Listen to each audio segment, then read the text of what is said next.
आप देखना शुरू कर चुके हैं प्रभातखबर.com। मैं कुमार राहुल, सीनियर एडिटर, प्रभात खबर भागलपुर। कोसी, सीमांचल और पूर्वी बिहार में बीते एक पखवाड़े के दौरान जिस तेजी से गर्मी बढ़ी है, उसी तेजी से राजनीतिक सरगर्मी भी बढ़ी है। प्रधानमंत्री नरेंद्र मोदी, गृह मंत्री अमित शाह, कांग्रेस अध्यक्ष मल्लिकार्जुन खड़गे, राहुल गांधी, बिहार विधानसभा में विपक्ष के नेता तेजस्वी यादव सहित भाजपा, जदयू और एनडीए गठबंधन के साथ ही राजद, कांग्रेस के कई दिग्गज अभी मैदान में जमे हुए हैं और कई लोगों की सभाएं हो चुकी हैं। इस बढ़ते हुए राजनीतिक सरगर्मी के बीच हम चर्चा करेंगे 26 अप्रैल को होने वाले 5 लोकसभा क्षेत्रों यानी भागलपुर, पूर्णिया, बांका, कटिहार और किशनगंज में क्या अभी राजनीतिक समीकरण है और क्या नेताओं के दावे प्रतिदावे चल रहे हैं। हमारे साथ जुड़े हुए हैं प्रभात खबर के संपादकीय के वरीय साथी अजीत कुमार जी और प्रभात खबर भागलपुर के मुख्य संवाददाता संदीप झा जी। तो हम जानना चाहेंगे अजीत कुमार जी से कि पूर्णिया में अभी क्या समीकरण चल रहा है, आपको कैसा लग रहा है?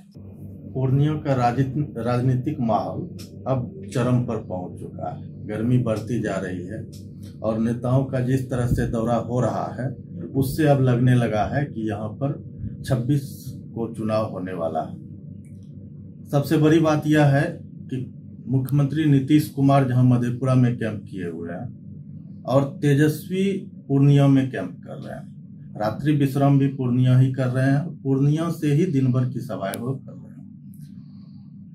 पूर्णिया बहुत ही संवेदनशील और आज के इस दूसरे चरण में बिहार की जो दूसरे चरण में जो चुनाव होना है उसमें पूर्णिया जो है सबसे महत्वपूर्ण सीट बन चुका है। इसका सबसे बड़ा कारण यह है कि यहाँ से पप्पू यादव भी चुनाव मैदान में है। पप्पू यादव निर्दलीय चुनाव मैदान में है। पप्पू के कारण यह सीट हॉट सीट बन चुका है और अब जो धीरे धीरे जब चुनाव नजदीक आता जा रहा है तो कहीं ना कहीं यह दिख रहा है कि राजद का जो आधार वोट है उसमें कहीं ना कहीं पप्पू सेंधमारी करते दिख रहे हैं। दूसरी तरफ राजद ने जिस प्रत्याशी बीमा भारती को उम्मीदवार बनाया तो बीमा चूंकि अति पिछड़ा समाज से आती है और अति पिछड़ा समाज पर कहीं न कहीं एनडीए की दावेदारी होती रही है, लेकिन बीमा के आ जाने से जदयू के वोट बैंक में भी सेंधमारी की चिंता जदयू को सता रही है और यहाँ पर पूरी तरह से त्रिकोणीय मुकाबला बन चुका है। फिलहाल जो स्थितियां यहाँ दिख रही है उसमें यही दिख रहा है कि इन तीनों उम्मीदवारों में जो आधार वोट बैंक है, अब जो अपने आधार वोट को बचाने में कामयाब हो जाते हैं उनके सिर पर ही जीत का सेहरा बंधेगा। इस बार भागलपुर में कैसा लग रहा है? क्या निवर्तमान सांसद अजय मंडल जीत को दोहराएंगे या फिर उनको कांग्रेस के अजीत शर्मा उनको टक्कर दे रहे हैं? देखिए, भागलपुर लोकसभा चुनाव अभी जिस दिशा में यहाँ पर जो चुनाव प्रचार के बाद जो समीकरण दिख रहा है, इतना तो तय है कि बहुत ही नजदीकी मुकाबला हो चुका है। हाँ, भीतरघात यहाँ बहुत बड़ा फैक्टर है। जाति मतों में सेंधमारी, जो आधार वोट है उसमें सेंधमारी भी यहाँ बहुत बड़ा फैक्टर है, जो जीत हार का फैसला तय करेगा। निश्चित रूप से चूंकि अजीत शर्मा इंडी गठबंधन के प्रत्याशी हैं और अजीत शर्मा जिस जाति से आते हैं, भूमिहार जाति से, वो एक भागलपुर लोकसभा में सवर्ण वोट जो है वो डिसाइडेड रहा है।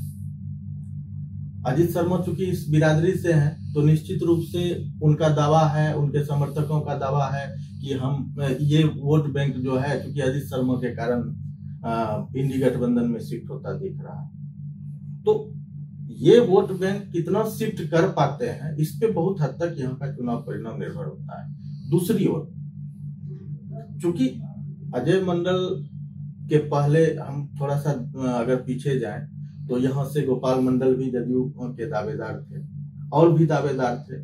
गोपाल मंडल मंच पर तो 1-2 बार दिखे लेकिन मैदान में कहीं नहीं दिखे। तो इसको भी समझना होगा कि गोपाल मंडल गंगा पार के इलाके में कितना बड़ा फैक्टर बनते हैं और आपको बता दें कि चूंकि कहीं ना कहीं सवर्ण वोट मतों का बिखराव यहाँ होता दिख रहा था, यही कारण है कि डिप्टी सीएम विजय सिन्हा आज ही गंगा पार के लगभग 2 दर्जन गांवों में घर घर जाकर उन्होंने लोगों से एनडीए प्रत्याशी के पक्ष में मतदान की अपील की है। मतलब बीरपुर विधानसभा का जो क्षेत्र है, क्योंकि अजीत शर्मा वहां से जुड़े हुए रहे हैं, उन्होंने वहां से विधानसभा का चुनाव भी लड़ा है। औसतन हर बार उन्हें 18 से 20 हजार मत वहां पर प्राप्त होता था, और यही कारण है कि उस मतों को एकजुट करने के लिए एनडीए को अभी अपना पसीना बहाना पड़ रहा है। अब देखना यह है कि भविष्य में यह इस सवर्ण मतों का बिखराव होता है या सवर्ण मत जो एनडीए का आधार वोट माना जाता है एनडीए में शिफ्ट होता है। नहीं, इसमें एक चीज और है, नेहा शर्मा। पिछली बार जब विधायक का चुनाव हुआ था, नेहा शर्मा ने रोड शो किया था और उसका बहुत बड़ा असर पड़ा था वोटिंग पर, और विधायक उनके पिताजी, नेहा शर्मा के पिताजी अजीत शर्मा जी विधायक बने। इस बार भी उनका कई जगहों पर रोड शो हो रहा है। दूसरा, तेजस्वी यादव की सभा चल रही है और दूसरे नेताओं की भी सभा यहाँ हो रही है, उनके समर्थन। राहुल गांधी यहाँ आ चुके हैं। इन सब चीजों का भी असर इस बार चुनाव में देखने को मिलेगा। निश्चित रूप से जो दिग्गजों का जो चुनाव प्रचार चल रहा है उससे तो दिशा और दशा तय होनी ही है, लेकिन फिलहाल जो यहाँ का सीन दिख रहा है उस सीन में यही दिख रहा है कि मुकाबला जो है एकदम आमने सामने का है। किसके सिर जीत का सेहरा बंधेगा यह दावा अभी नहीं किया जा सकता है। दोनों दलों के नेता और समर्थक अपनी अपनी जीत का दावा कर रहे हैं और चुनाव मैदान में लगे हुए हैं। तो हम चर्चा करते हैं अब किशनगंज का। तो किशनगंज में क्या अभी सीन बन रहा है? क्या वहाँ ओवैसी फैक्टर काम कर रहा है या फिर विकास का मुद्दा या फिर मोदी जी का चित्र? किशनगंज के संबंध में किशनगंज चिकन ने कहलाता है, और किशनगंज के समीकरण को जानने के लिए अगर हम पिछले लोकसभा चुनाव का परिणाम देखें तो बहुत हद तक पूरा सीन आपको समझ में आ जाएगा। किशनगंज लोकसभा क्षेत्र में पिछले लोकसभा क्षेत्र के चुनाव में भी डॉक्टर जावेद जो जीत कर आए थे, उन्होंने मात्र 34,461 मत से वहां किशनगंज लोकसभा सीट से कांग्रेस के प्रत्याशी के रूप में उन्होंने जीत दर्ज की थी। उस समय भी वहां पर डॉक्टर जावेद कांग्रेस से थे, अख्तरुल ईमान AIMIM से थे, और जदयू के प्रत्याशी मोहम्मद सैयद महमूद अशरफ थे। इस बार भी डॉक्टर जावेद फिर इंडी गठबंधन की ओर से प्रत्याशी हैं। जदयू ने इस बार अपने पूर्व विधायक मास्टर मुजाहिद पर अपना दांव खेला है। AIMIM फिर एक बार बड़ा फैक्टर बन गया है। हालांकि जिस चुनाव के पहले जिस तरह से दावा किया जा रहा था कि सीमांचल की 8 सीटों पर AIMIM अपना प्रत्याशी देगा, अंततः अभी सिर्फ एक ही सीट पर किशनगंज सीट से ही AIMIM के प्रत्याशी लड़ रहे हैं, और 2 दिन पहले से वहां का सीन कुछ बदलने लगा है। कल से असदुद्दीन ओवैसी AIMIM चीफ वो किशनगंज पहुंच गए हैं और छोटी छोटी सभाएं वो कर रहे हैं, और यही कारण है कि कांग्रेस प्रत्याशी हो या जदयू प्रत्याशी हो, सबके चेहरे पर शिकन है। AIMIM वहां बड़ा फैक्टर बन चुका है। अब AIMIM के वोट पर ही एनडीए हो या कांग्रेस इंडी गठबंधन हो, उनके जीत और हार का फैसला तय होना है। पिछले लोकसभा चुनाव में अख्तरुल ईमान को 2,93,000 वोट मिले थे, और जदयू प्रत्याशी 3,32,591 वोट मिला था किशनगंज लोकसभा क्षेत्र में। जाति समीकरण यहाँ पर मायने नहीं रखता है। चुनाव नजदीक आते आते यहाँ कहीं ना कहीं हिंदू मुस्लिम H और M ये समीकरण सीमांचल के सभी इलाकों में अमूमन यही समीकरण दिखने लगता है जब चुनाव नजदीक आता है। फिलहाल चुनाव में अब 3 दिन शेष बचा है। तीनों दल के प्रत्याशी लगे हुए हैं। AIMIM के वोट पर ही जीत हार का फैसला तय होगा। तीनों दल अभी अपने अपने जीत का दावा कर रहे हैं। जदयू विधायक मास्टर मुजाहिद हो और डॉक्टर जावेद, दोनों की छवि बहुत ही अच्छी है। यही कारण है कि हिंदू मतों का भी वहाँ बिखराव जो है, राजनीतिक विश्लेषक जो है वो मान के चल रहे हैं कि डॉक्टर जावेद भी हिंदू मतों पर अपना दावा ठोकते हैं। और चूंकि एनडीए के आधार वोट जो है उसमें हिंदू मतों का वहाँ मिलना तय है। मुस्लिम मतों में कितना अधिक सेंधमारी AIMIM करती है उस पर ही जीत हार का फैसला निर्भर करेगा।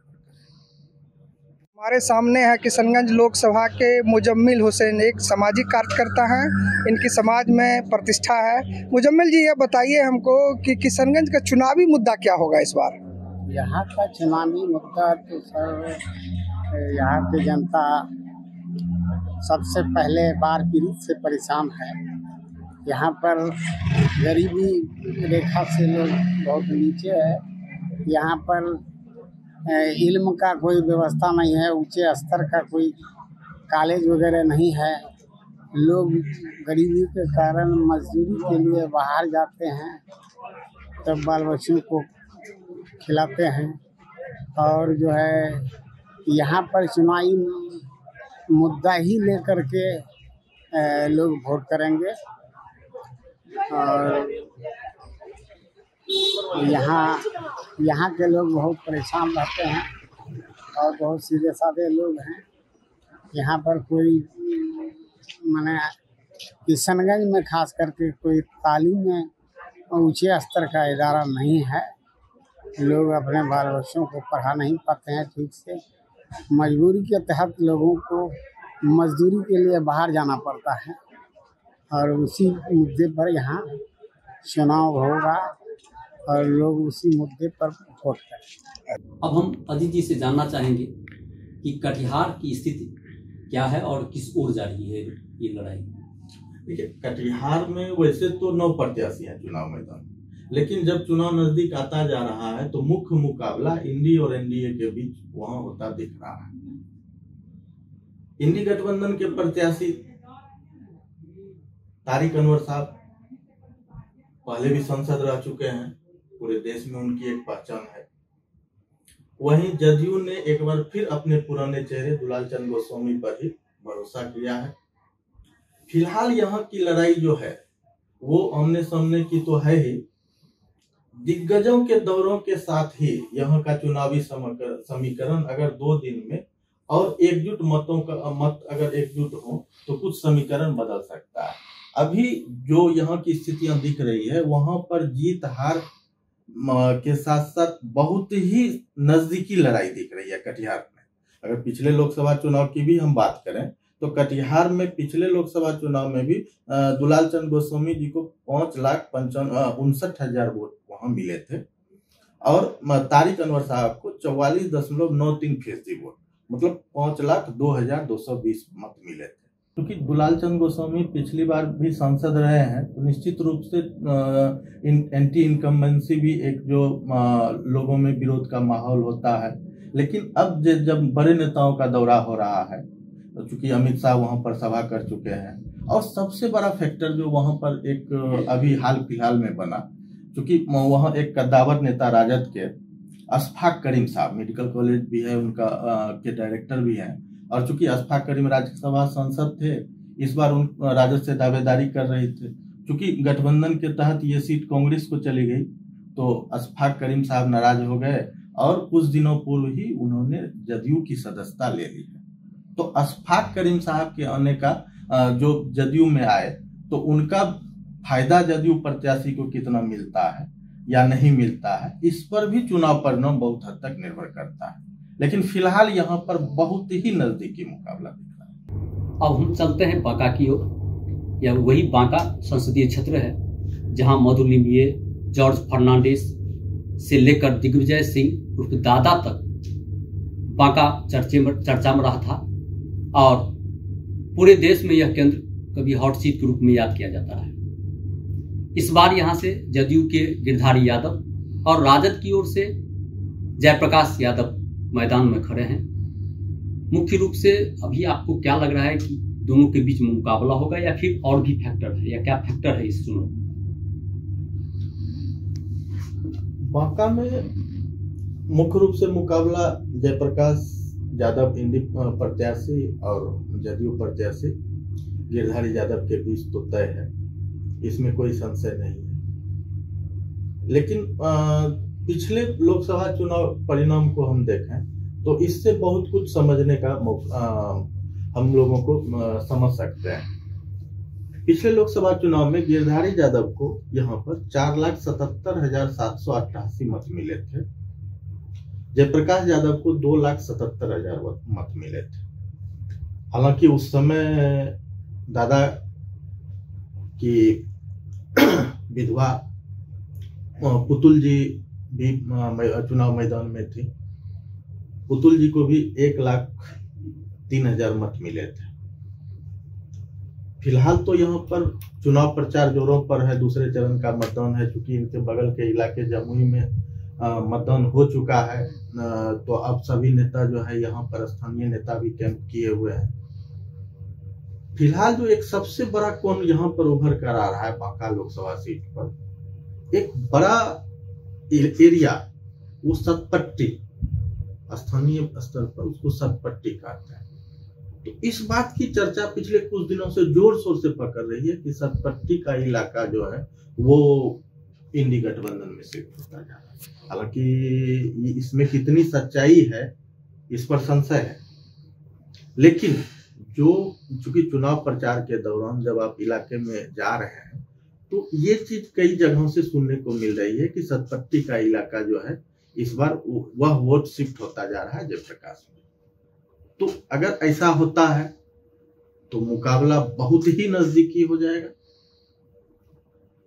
यही कारण है कि अब एनडीए की ओर से भी कई स्थानीय जाति, मतलब उस जाति के नेताओं का दौरा जो है वहां पर हो रहा है। सतपट्टी पर ही अभी फिलहाल वहां का पूरा समीकरण आकर रुक गया है। दोनों दल अपना अपना दावा कर रहे हैं, लेकिन चूंकि चुनाव प्रचार में अभी 2 दिन शेष हैं, 2 दिन में बहुत कुछ बांका में बदलने वाला है। 2 दिन के बाद ही कुछ कहा जा सकता है कि कौन जीत और कौन किसको मिलेगी जीत, किसको मिलेगी हार। फिलहाल तो मुकाबला कांटे का ही वहां दिख रहा है बांका लोकसभा क्षेत्र। प्रभातखबर.com, विश्वास वही, रफ्तार नहीं।